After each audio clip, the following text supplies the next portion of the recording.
राधे राधे। आज मैं आपको बताऊंगी निर्जला एकादशी के बारे में। तो चलिए शुरू करते हैं। निर्जला एकादशी 2021 जल की एक भी बूंद ग्रहण किए बिना 21 जून को रखा जाएगा निर्जला एकादशी का व्रत। इन बातों का रखें खास ध्यान। न जल की एक बूंद और न ही अन्न का एक दाना। निर्जला एकादशी के कठिन व्रत को करने के कई नियम हैं जिनका पालन करना ज़रूरी है। अगर आप ये व्रत पहली बार करने जा रहे हैं तो इसके नियम जानना आपके लिए बेहद ज़रूरी है।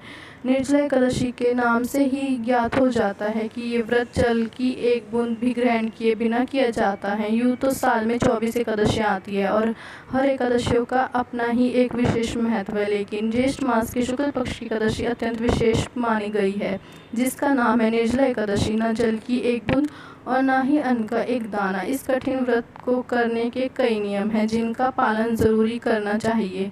अगर आप ये व्रत पहली बार करने जा रहे हैं तो इसके नियम जानना आपके लिए बेहद ज़रूरी है, लेकिन पहले आपको बताते हैं कि इस बार निर्जला एकादशी कब है। इस बार 21 जून को रखा जाएगा निर्जला एकादशी का व्रत। यूँ तो एकादशी तिथि 20 जून की शाम 4 बजे से ही शुरू हो जाएगी और 21 जून को दोपहर 1:30 तक रहेगी, लेकिन इसका व्रत 21 जून को ही रखा जाएगा और व्रत का पारण होगा 22 जून यानी अगले दिन। इन बातों का खास ध्यान रखें व्रती। निर्जला एकादशी का व्रत भगवान विष्णु के नियमित किया जाता है। कहते हैं ये व्रत मोक्ष प्रदान कराता है और जन्मों जन्मों के बंधन से मुक्ति दिलाता है, लेकिन इस व्रत के जितने लाभ है ये व्रत उतना ही कठिन भी है, क्योंकि इस व्रत को बिना जल ग्रहण किया जाता है जो ज्येष्ठ की तपती दोपहरी में भक्तों की परीक्षा से कम नहीं होता। इसके अलावा भी व्रती को कुछ खास बातों का ध्यान रखना चाहिए जो इस प्रकार है।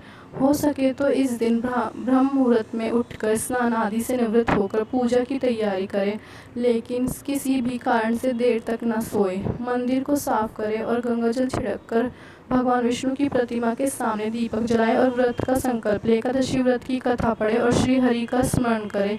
इस दिन खास तौर से ध्यान रखें कि आपको पानी नहीं पीना। इसके अलावा एकादशी व्रत में अन्न ग्रहण नहीं किया जाता। अगले दिन व्रत का पारण सुबह 8 बजे तक कर दें। इसके बाद नहा धोकर भोजन बनाएं, श्री हरि को भोग लगाएं और ब्राह्मण को दान दें। अगर आपको मेरी वीडियो अच्छी लगी हो तो प्लीज़ मेरे चैनल को सब्सक्राइब